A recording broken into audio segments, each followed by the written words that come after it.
హైదరాబాద్ బోడుపల్లో చిన్నారికి పిన్ని యాసిడ్ తాగించిన ఘటన కలకలం రేపింది. 4 రోజులు ఐసీయూలో నరకయాతన అనుభవించాడు. ప్రస్తుతం కోలుకుంటున్నాడు. తన కొడుకు అంటే తోటి కోడలు మంజుల సహించేది కాదని ఆ పసివాడి తల్లి తెలిపింది. ఇంట్లో అందరూ ప్రేమగా చూడడం ఆమెకు నచ్చలేదని, గతంలో కూడా తన కొడుకును చంపాలని చూసిందని ఆరోపించింది. యాసిడ్ బలవంతంగా తాగించిన దృశ్యాలు సీసీ కెమెరాలో రికార్డయ్యాయని చెప్తున్న చిన్నారి తల్లితో మా ప్రతినిధి రాధాకృష్ణ ఫేస్ టు ఫేస్. పిన్ని ఈ పేరు చెప్తేనే అమ్మ తర్వాత అమ్మతనం అనేది గుర్తొస్తుంది. కానీ ఏకంగా పిన్ని అనే పదానికి ఇప్పుడు ఒక మహిళ మాయను మచ్చ తెచ్చింది. ఒక 4 ఏళ్ల బాబుకి యాసిడ్ తాపించి అతన్ని ప్రాణాలతో చెలగాటమాడిన పరిస్థితి ఉంది. ప్రస్తుతం బాబు తల్లి మనతో పాటు ఉంది. అసలు ఏంటి ఈ పిన్నికి ఎందుకు ఇంత కక్ష ఆ చిన్నారి పట్ల ఏంటి అనేది ఒకసారి అడుగుదాం. ఏంటండి అసలు ఈ బాబుతోటి ఆమెకున్న ఇంత కక్ష ఏంటి? ఎందుకు ఇంత పగ ఆవిడకి ఏంటి అసలు? మా ఫస్ట్ నుంచి కూడా ఇలానే బిహేవ్ చేసేదండి. ఫస్ట్ టైం ఒకసారి రూమ్లో ఎత్తపోయి ఇట్లా ముక్కు నోరు గట్టిగా మూసి ఊపిరాడకుండా చేసింది. అప్పుడు నేను సడన్గా నాకు వినబడేసరికి నేను ఫాస్ట్గా ఉరుకుంటూ వెళ్ళి చూసేసరికి ఇట్లా ఎమ్మటే చేతులు వదిలేస్తే ఎమ్మటే ఏంటి అమ్మ ఇట్లా అడిగితే ఆమె చూసి నేను ఇంతగా ఆడుకుంటున్నా అని చెప్పేసి ఏదో సమాధానం చెప్పింది. తర్వాత వచ్చి మా అత్తమ్మ మా మావయ్యకి చెప్తే కల్లా మా మావయ్య మా అత్త వాళ్ళు చూసి అట్లా చేస్తారా అమ్మ చిన్నపిల్లగాడిగా ఆయన బెదిరించిండ్రు, అయిపోయింది. ఇంకోసారి మా మావయ్య మార్నింగ్ వాకింగ్కి వెళ్తారు, జిమ్కి వెళ్తారు. జిమ్ పైన ఉంది మాది, జిమ్ పైన చేస్తారు. అయితే ఒకరోజు నేను ఇంత టైం అవుతుంది నాకు సరిగ్గా గుర్తులేదు, కానీ అప్పుడు పైన జిమ్ చేస్తుంటే ఈమె వెళ్ళింది పైన ఎవరు లేరు అనుకొని చెప్పేసి నా కొడుకుని తీసుకొని వెళ్ళి ఆ రేలింగ్ మీద కూర్చోబెట్టి చేతులు ఏమో వదిలేసి క్లాప్స్ కొట్టు అని అనుకుంటే నా కొడుకుని ఇట్లా ఆడిపిస్తున్నట్టుగా యాక్షన్ చేసింది. అక్కడ వాడిని ఇట్లా ఊపుకుంటూ చేస్తే మా మావయ్య అక్కడ విండో నుంచి చూసి ఎమ్మటే ఫాస్ట్గా వచ్చేసి చూసి ఎమ్మటే దింపేసి ఏందమ్మా చిన్నపిల్లగాడిని అట్లా చేస్తే అవునుందా పడిపోతే ఏమవుతుంది ఏంటనంటే నేను కావాలని చేయలే అని ఏదో తలతెక్క సమాధానం ఏదో చెప్పేస్తే మేము కూడా అసలు తర్వాత నుంచి మా మావయ్య వచ్చి మమ్మల్ని బెదిరించిండు. ఇంకోసారి అట్లా చేయొద్దమ్మా అని అన్నారు. నువ్వు ఎవరితో ఇచ్చి పంపించద్దు, నువ్వు ఇంట్లోనే జాగ్రత్త పెట్టుకో, నువ్వు చూసుకుంటూ ఉండు అని చెప్పేసి అన్నారు. అప్పటి నుంచి కూడా నేను సరే అని చెప్పేసి ఇవ్వను ఎవరికి, నేనే చూసుకుంటా, నేను మా అత్తమ్మ చూసుకుంటాం.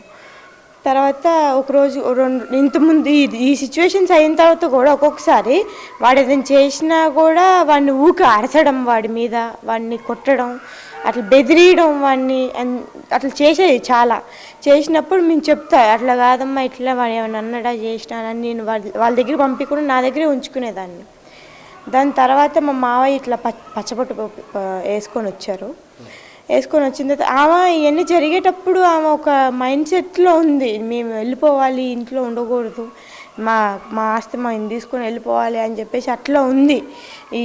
వస్తే మాకు ఇంకా అడ్డుకుంటాడు అని చెప్పేసి ఆ మైండ్ సెట్లో ఉండి నా కొడుకు మీద ఎక్కువగా టార్గెట్ చేసి ఇవన్నీ చేసింది. ఇదంతా మనసులో పెట్టుకొని ఇంకా కోపం ఇంకా కక్ష అవన్నీ పెంచుకొని అలా ఉంది.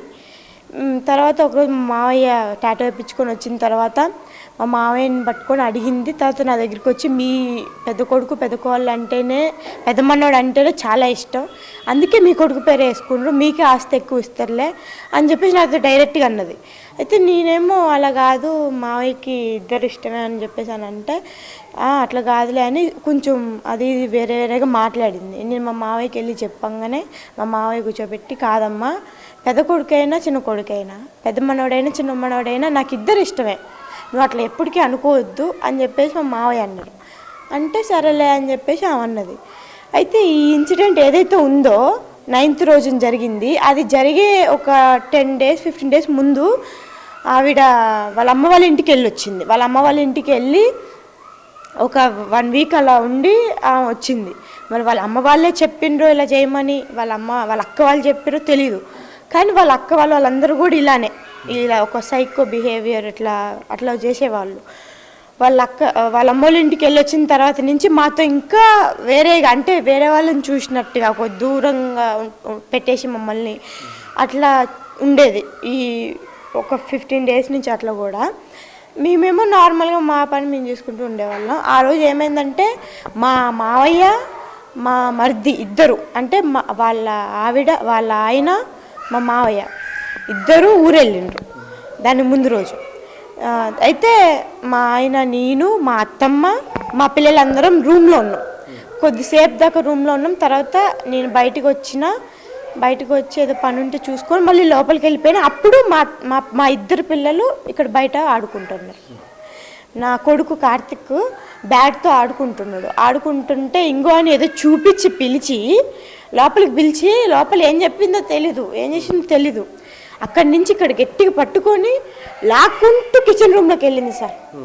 లాక్కుంటూ కిచెన్ రూమ్లోకి వెళ్ళి గ్లాస్లో పోసి యాసిడ్ని జ్యూస్ మీ బాబాయ్ వచ్చిండి ఇది ఇట్లా అన్నాడు. ఇట్లా గొంతులో డైరెక్ట్ ఇట్లా పోసేసింది. నువ్వు జ్యూస్ తాగితే నేను నీకు చాక్లెట్ ఇస్తా, లేదంటే ఐస్ క్రీమ్ ఇస్తా అని చెప్పేసి అన్నీ చెప్పి పోసిన తర్వాతకి వాడు ఆ మంటకి తట్టుకోలేక మంట అనుకుంటూ వచ్చేస్తున్నాడు. వీడెక్కడ నిజం చెప్తాడో అని చెప్పేసి ఆవిడ వెనకాల లెఫ్ట్ హ్యాండ్లో యాసిడ్ డబ్బా పట్టుకొని నా కొడుకు వెనకాలే వచ్చింది. ఆమె కూడా నా కొడుకు వెనకాల వస్తే వాడు ఎమ్మటే వచ్చి నానమ్మ నాకు మంట పుడుతుంది, పిన్ని జ్యూస్ తాగిపించి అని చెప్తున్నాడు. అంతలోపల ఆమె యాసిడ్ తాగిడు కార్తిక్. నేను ఎమ్మటే వెళ్ళి తీసేసుకున్నా, నేను అక్కడ లేను అని చెప్పేసి మాతో అన్నది. మాకు ఇవన్నీ సీసీటీవీలో ఇవన్నీ చూడలే. అప్పటికి మేము హాల్లోకి వచ్చి మేము అడుగుతుంటుంటే నా కొడుకుని కూర్చోబెట్టి కింద ఇట్లా ఊపుకుంటూ బెదిరించుకుంటా నేను అబద్ధాలు చెప్పొద్దు నా మీద కార్తిక్ అని ఒక రుబాబుగా ఒక గట్టిగా కోపంతో అట్లా మాట్లాడింది. నా కొడుకు ఏమో కాదు పిన్నియే తాగిపించింది, జ్యూస్ తాగిపించింది, నాకు మంట పుడుతుంది అని చెప్పేసి అన్నాను. దాని తర్వాత మేము హాస్పిటల్కి ఎత్తపోయామండి. హాస్పిటల్కి ఎత్తపోతే డాక్టర్లు వాళ్ళు చూసి ఈ చిన్నపిల్లలు తెచ్చింది అనేది అసలు ఫస్ట్ టైం యాసిడ్ తాగడం చిన్నపిల్లలని మేము చూసేది. ఇక్కడ కాదు, బంజారా హిల్స్లో ఒక పెద్ద హాస్పిటల్ ఉంది, అక్కడికి వెళ్ళానని చెప్పేసి అన్నారు. సరే అని చెప్పేసి అప్పుడు రాత్రికే వెళ్ళిపోయినరు వాళ్ళు. వెళ్ళిపోయిన తర్వాత హాస్పిటల్లో డాక్టర్లు వాళ్ళు చూసి చెకప్లు చేసి అవన్నీ చేసి ఒక నైట్ మొత్తం ఉంచి అబ్జర్వ్ చేసిన తర్వాత ఏం చెప్పారంటే తాగిండు, కన్ఫర్మ్ అయింది అని చెప్పేసి మొత్తం లోపల ఒక 5-6 చోట్ల డ్యామేజ్ అయింది. తర్వాత వాళ్ళు ట్రీట్మెంట్ చేయాలి, జాగ్రత్త చూసుకోవాలని చెప్పేసి అన్నారు. తర్వాత వాళ్ళు మందులు అవన్నీ రాసి ఇచ్చిండ్రు. 4 రోజులు ఐసీయూలో ఉన్నాడు నా కొడుకు. 4 రోజులు ఐసీయూలో ఉంటే ఒక వాటర్ తాగిపోకూడదు, అన్నం ఏమి కొన్ని వాటర్ కోసం 1 గంట సేపు నుంచి అడిగితే కొన్ని వాటర్ డాక్టర్ని 100 సార్లు అడిగి రిక్వెస్ట్ చేసి కొన్ని వాటర్ పోసామండి. అసలు చాలా ఘోరం అండి. అసలు ఆ సిచ్యువేషన్ నా కొడుకుని నేను చూస్తానని అసలు అనుకోలేదు. మంచిగా ఆడుకుంటూ తిరిగిపోయిన ఇంట్లో ఉండేవాడు. ఆ తిండి తిప్పలు ఏం లేకుండా హాస్పిటల్లో పడేసింది. ఇప్పుడు 4 రోజుల దాకా ఘోరంగా ఇంట్లో మంచిగా ఆడుకుంటూ అల్లరిగా అందరితో మాట్లాడుతూ అందరితో ఉండేవాడు. నా కొడుకుని హాస్పిటల్లో 4 రోజులు బెడ్లు పడేసిందండి. కావాలని టార్గెట్ చేసి నా కొడుకుని అట్లా చేసింది. మీరు అందరూ ఖచ్చితంగా నా కొడుకుకి న్యాయం చేయాలండి. ఆ హాస్పిటల్లో డాక్టర్లు కూడా చాలా సీరియస్గా ఉంది కండిషన్, అది ఇదని చెప్తే మేము చాలా భయపడ్డాం, చాలా ఏడ్చి దేవుళ్ళు మొక్కుకుంటూ మండి చేసామండి. అప్పుడు తర్వాత అదన్నీ అయిపోయిన తర్వాత ఈమె ఇంట్లో ఉన్నప్పుడు ఆ రోజు నైటు ఎమ్మటే బ్యాగులన్నీ సదురుకొని కిందికి వెళ్ళిపోయి వాళ్ళ అమ్మ వాళ్ళకి ఫోన్లు గట్లా చేసి పిలిపించుకుంది. వాళ్ళ అమ్మ వాళ్ళు పిలిపించుకున్న తర్వాత వాళ్ళ అమ్మ వాళ్ళు అందరూ వచ్చిండ్రు. తర్వాత వాళ్ళ అన్న, వాళ్ళ అమ్మ వాళ్ళు, వాళ్ళ అక్క వాళ్ళందరూ మీ మీద మేము కేసు పెడతాం, మీ మీద మేము అది వాళ్ళ అమ్మ వాళ్ళు గృహింస కేసు చట్ట కింద కేసు ఒకటి, ఇంకా ఏదేదో కేసు పెడతాం, మిమ్మల్ని బయటికి లాగుతాం, మిమ్మల్ని అది చేస్తాం మిమ్మల్ని అని చెప్పేసి మమ్మల్ని తిట్టుకుంటా, మమ్మల్ని అనుకుంటా అరుచుకుంటా వాళ్ళ కూతురుని తీసుకొని వెళ్ళిపోయిండ్రు. ఇక్కడి నుంచి వాళ్ళ కూతురుని తీసుకొని వెళ్ళిపోయి వాళ్ళు అక్కడ ఉన్నారు. నా కొడుకు 4 రోజులు ఏం ఫుడ్ ఏం పెట్టలేదు. ఇప్పటికి కూడా మేము లిక్విడ్సే పోయాలి కానీ సాలిడ్స్ అసలు యూజ్ చేయకూడదని అన్నారు. ఇప్పటికీ చాలా అలానే ఉంది పరిస్థితి. కొంచెం ఈరోజు అట్లా మాట్లాడుతున్నాడు కానీ వాడు కొంచెం ఫుడ్ గట్ట ఏం తీసుకోకూడదంట. వాడు ఆకలి అని అంటున్నాడు. ఆకలి అని అనే ముందే మేము ఎప్పుడో నేను కానీ మా అత్తమ్మ కానీ మేము ఎప్పుడో ఫుడ్ పెట్టేసేవాళ్ళం. అలాంటిది ఈరోజు ఆకలి అని అనేటట్టు చేసింది ఆవిడ. ఈరోజు ఇట్లా 4-5 ఇట్లా చేసిన తర్వాత ఇది ఇంకా పెద్దది చేసింది. కాబట్టి ఇంకోసారి ఇలాంటి వాళ్ళని అందరూ కనిపెట్టాలి. ఇంకోసారి ఎవరింట్లో జరగకూడదు. ఇలాంటి వాళ్ళు ఉంటే ఇలా ఫ్యామిలీలో చాలా డేంజర్. నా కొడుక్కి ఖచ్చితంగా మీరు కోర్టులో మేము కేసు పెట్టాం పోలీస్ స్టేషన్లో. వాళ్ళు న్యాయం చేసి నా కొడుక్కి శిక్ష పడేటట్టు చేసి ఇలాంటి ఎవరింట్లో జరగకుండా చూడాలని నేను అనుకుంటున్నాను. మామూలుగా సహజంగా తోటి కోడళ్ళ మధ్య ఈ గొడవలు అవి ఉంటాయి, ఆస్తుల కోసం కానీ అవి కానీ. ఈ 4 ఏళ్ల చిన్నారి పట్ల ఎందుకంటే గతంలో కూడా అటెంప్ట్ చేసింది, ఆవిడ చంపడానికి కూడా ప్రయత్నం చేసినట్టుగా మీరు చెప్పినట్టుగా తెలుస్తుంది. ఇంత దారుణంగా ఎందుకు, అంత పగ ఎందుకు కార్తిక్ మీద? మరి మీరు ఎప్పుడు ఆమెని మళ్ళీ గట్టిగా నిలదీయడం కానీ, ఆమె నుండి మీ అబ్బాయిని జాగ్రత్తగా ఉంచుకోవడం కానీ చేయలేదా అలాంటిది ఏమన్నా? అయితే ఆవిడ ఫస్ట్ నుంచి ఇలా ఉండేటప్పటికీ మేము జాయింట్ ఫ్యామిలీ కదా, కొంచెం మా మావయ్య రెస్పెక్ట్ ఎక్కువ, మా మావయ్యకి పెద్ద మనిషి ఆయన. కాబట్టి ఏం జరిగినా కూడా మేము ఎక్కువగా ఎవరికి చెప్పుకున్నా ఎందుకు పరువు పోతాయని చెప్పేసి మేము ఎవరికి చెప్పుకోకుండా ఇంట్లోనే సాల్వ్ చేసుకునే వాళ్ళం. ఆవిడ్ని నేను అనేదాన్ని, నీకు నా కొడుకు మీద ఏమైనా ఉంటే నాకు వచ్చి చెప్పు, అంతేగాని వాడిని ఏమనొద్దు, ఏం చేయొద్దు అని చెప్పేసి నేను అన్న చెప్పినా నా దగ్గరే ఉంచుకుంటా. అసలు నేను ఆవిడ దగ్గర ఇంతవరకు 1.5 year అవుతుంది. నేను ఆవిడ దగ్గర ఒక్క 1 hour కూడా నేను ఉంచను. ఎందుకంటే ఈ జరిగే సిచ్యువేషన్ దాన్ని బట్టి మనం అసలుకే ఉంచాం, పిల్లలు జాగ్రత్తగా చూసుకుంటాం. ఇంకా బయట వాళ్ళ దగ్గర అసలుకే నమ్మకం ఉండదు, ఇంట్లో వాళ్ళ దగ్గర కూడా అసలు నమ్మకం లేకుండా చేసింది ఆమె. కాబట్టి నేను అసలు ఆమె దగ్గర కూడా నేను పంపించేదాన్ని కాదు. కేవలం టాటూకి సంబంధించిన వ్యవహారం కూడా ఇంకా ఎక్కువగా ఆమెలో కోపం రగల్చడానికి కారణమే ఉండొచ్చా? మీ మామయ్య గారు వేసుకొని వచ్చిన టాటూకి సంబంధించి కూడా మా మావయ్యకి నా కొడుకు అంటే చాలా ఇష్టం. ఎందుకంటే ఫస్ట్ మనవడు, ఇంకా ఇంటికి పెద్ద మనవడానని మా మావయ్యకి చాలా ఇష్టం. మా అత్తమ్మకి కానీ అందరికీ, వాళ్ళ ఆయనకు కూడా, మా మరిదికి కూడా ఇష్టం. కాబట్టి అందరికీ ఈయనంటేనే ఇష్టం. ఈయనకి ఎక్కువ ఆస్తి ఇస్తారేమో, ఈయనకి ఎక్కువగా ప్రయారిటీ ఇస్తున్నారు అని చెప్పేసి అనుకొని అదే మైండ్లో పెట్టుకొని నా దగ్గర ఉండే బిహేవియర్ అట్లనే ఉంటుంది.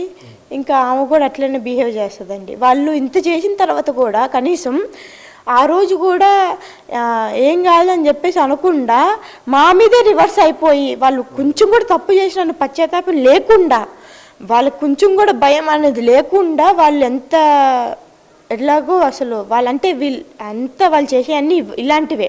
వాళ్ళు కానీ వాళ్ళ అక్క వాళ్ళందరూ చేసేవన్నీ ఇలాంటివే. ఎంతైనా చిన్నపిల్లని అలా చేయకూడదు కదా. చిన్న పిల్లోడు వాడికి ఏం తెలిసిద్ది?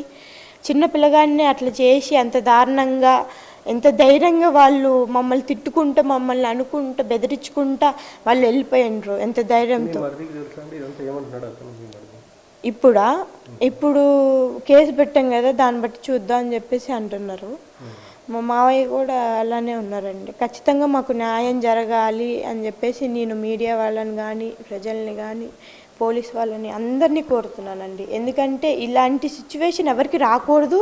ఇంత దారుణంగా చేసిన తర్వాత కూడా మనం ఊరికే ఇష్టపెట్టకూడదు దీన్ని ఖచ్చితంగా. ఇది ప్రస్తుతం ఆ చిన్నారి తల్లి చెప్తూ ఉంది ఆవేదనతోటి. గతంలోనే పలుమార్లు అటెంప్ట్ కూడా చేశారు. సహజంగా మనం చూస్తుంటాం, తల్లిదండ్రుల మీద ఉన్న కోపంతో అనేక ఘటనలో పలు కేసులు కూడా చూసాం. కానీ ఈ ఘటనలో కేవలం ఈర్ష్య, అంటే ఇంటికి పెద్ద మనవడు తన కొడుకును కాదని చెప్పి పెద్ద మనవడి పైన ఎక్కువగా ఇష్టంగా ఉండడం, ఒకవైపు కుటుంబ సభ్యులంతగా ఆప్యాయతగా ప్రేమగా చూడడం సహించలేకపోయి చివరికి అతనికి యాసిడ్ దాపించినట్లుగా మనకు చిన్నారి తల్లి చెప్తున్న దాన్ని బట్టి అయితే చూస్తుంది. ప్రస్తుతం అయితే పోలీసులు కూడా కేసు నమోదు చేశారు, ఒకవైపు దర్యాప్తు చేస్తున్నారు. బాబుకు ఎలాంటి ప్రాణహాని లేదు, కానీ ఇంకా ఆ బాబు మాత్రం అవస్థ పడుతూనే ఉన్నాడు. దాదాపు 4 రోజుల పాటు ఐసీయూలో ప్రాణాలతోటి పోరాడాడు. ఇప్పుడైతే ప్రస్తుతం ఇంట్లోనే ఉన్నాడు క్షేమంగా. భవిష్యత్తు ఎలా ఉంటుంది అనేది ఎవరు చెప్పలేము, కానీ ఇప్పటికైతే అతను పూర్తిగా సేఫ్గా ఉన్నాడు, ఆరోగ్యంగా ఉన్నాడు అనేది మనం చెప్పుకోవాలి. తనకు జరిగిన అన్యాయం, అంటే తన కొడుకుకి జరిగిన అన్యాయం ఏదైతే ఉందో ఇది మరో కుటుంబంలో జరగకుండా చూడాలి. ఇలాంటి వారు ఎవరైనా ఉంటే కూడా ఖచ్చితంగా తల్లులు అప్రమత్తంగా ఉండాలనేది కూడా ప్రస్తుతం బాబు తల్లి చెప్తుంది. కెమెరా సీతారాం బాబుతో రాధాకృష్ణ.